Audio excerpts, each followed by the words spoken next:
আমার শক্তি ফিরে এসেছে লক্ষণা। এবার আমি এর দ্বারা প্রলয় নিয়ে আসব।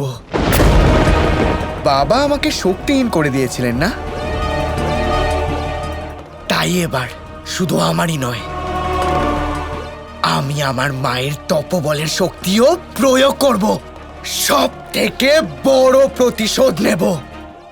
আজ আমি দ্বারকাকে ডুবিয়ে দেব।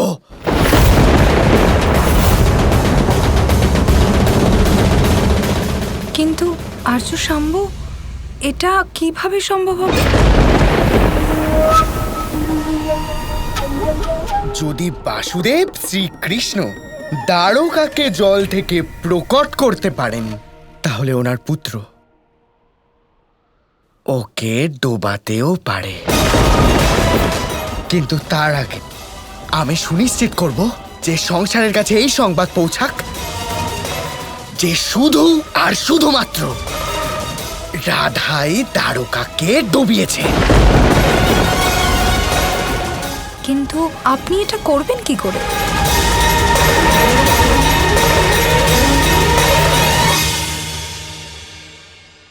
নিজের শক্তির দ্বারা।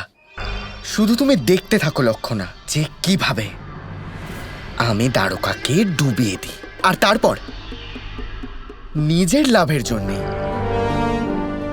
তাকে কিভাবে আবার সমুদ্রের থেকে ছিনিয়ে নিই।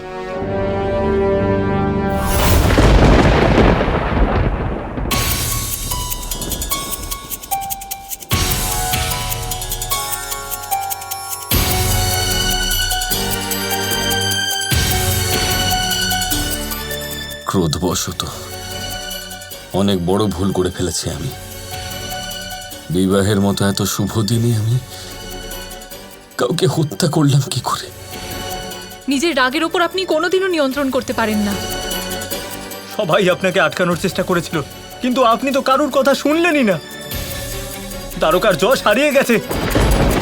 দ্বারকা থেকে বাইরে বার করে দিতে পারতেন, শেষ করে দিলেন কেন? অন্যায় দাদার নয়, আমার হয়েছে। এত পবিত্র দিনে এত বড় অধর্ম হলো, দোষী আমি। শাম্ব আমার প্রেমের সুযোগ নিয়েছে, সত্যকে নিজের লাভের জন্য ব্যবহার করেছে ও।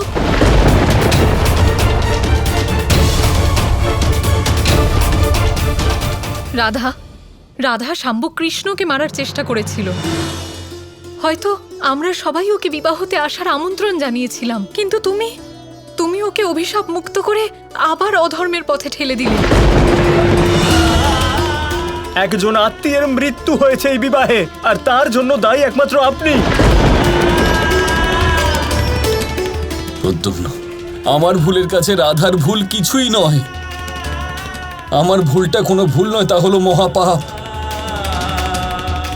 যার প্রায়শ্চিত্ত আমাকে এবার করতেই হবে।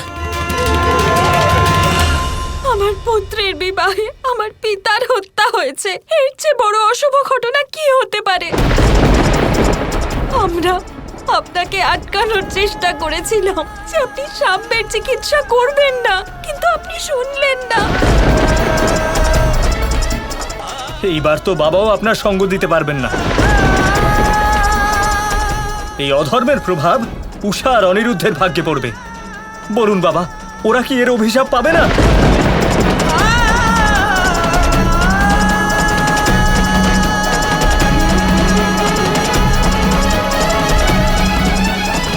হ্যাঁ, নবদম্পতি অভিশপ্ত হবে।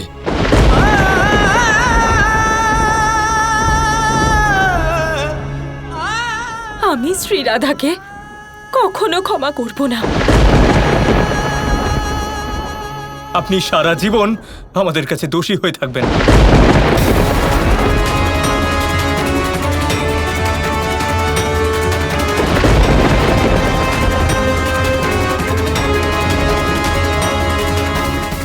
এই পাপের ফল তুমিও ভোগ করবে রাধা। তোমাকেও শাস্তি পেতে হবে, অনুশোচনা করতে হবে তোমাকে।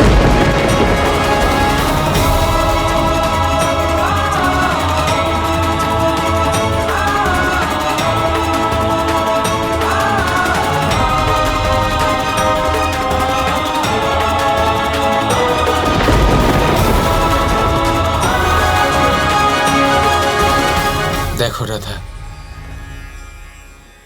এই কথাগুলিকে মনে নেওয়ার কোনো দরকার নেই।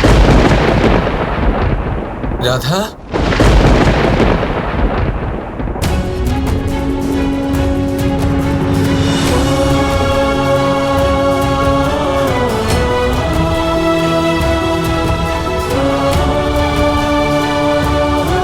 হে মা, আপনি আমার কথা শুনেছেন?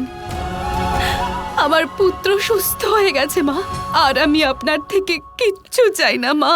কিন্তু আমি যে সবকিছুই চাই মা।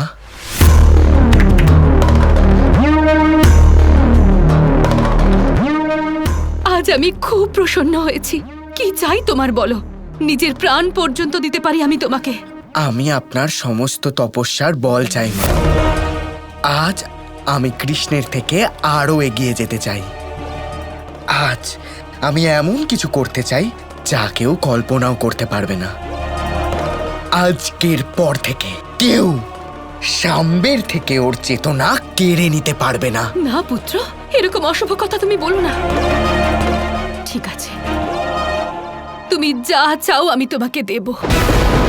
আমার সমস্ত তপবল, সমস্ত শক্তি তুমি নিয়ে নাও, কিন্তু তারপরে আমি আর তোমাকে কিচ্ছু দিতে পারবো না। আমার সব কিছু আমি আজ তোমাকে দিচ্ছি।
সংসারে সব থেকে বড় শক্তি আসলে কি?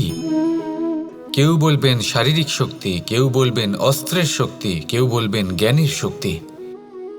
ঠিক আছে, কিন্তু যদি আমি বলি সংসারের সব থেকে বড় শক্তি হলো শক্তি কোনো এক তথ্যের, আজ্ঞে হ্যাঁ, তথ্য। এই তথ্য নিজেই কিন্তু খুব শক্তিশালী, অত্যন্ত শক্তিশালী অস্ত্র হলো এই তথ্য। আর সত্যি বলতে অনুচিত তথ্যের থেকে অনেক বেশি ঘাতক হলো অসম্পূর্ণ তথ্য।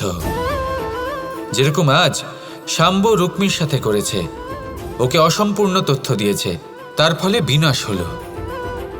যদি এইভাবেই আপনার কাছেও কোনো অসম্পূর্ণ তথ্য আসে, আর যদি আপনি তা পরখ না করে দেখেন, যাচাই না করে দেখেন, আর নিজের কর্ম করেন, তাহলে উত্থানের বদলে আপনি পতনের সম্মুখীন হবেন। বিকাশের বদলে আপনার বিনাশ হয়ে যাবে। মনে রাখবেন একটা অত্যন্ত গুরুত্বপূর্ণ কথা, সঠিক তথ্য পাওয়া সঠিক তথ্য দেওয়ার থেকে অনেক বেশি গুরুত্বপূর্ণ। আশা করি এই কথা আপনি বুঝেছেন। জীবনে যখনই কোনো তথ্য আপনি পাবেন, সেই বিষয়ে ভেবে দেখুন, পরখ করে দেখুন, যাচাই করুন, তারপর নিজের কর্ম করুন। আর আমার সাথে ভালোবেসে বলুন, রাধা রাধা।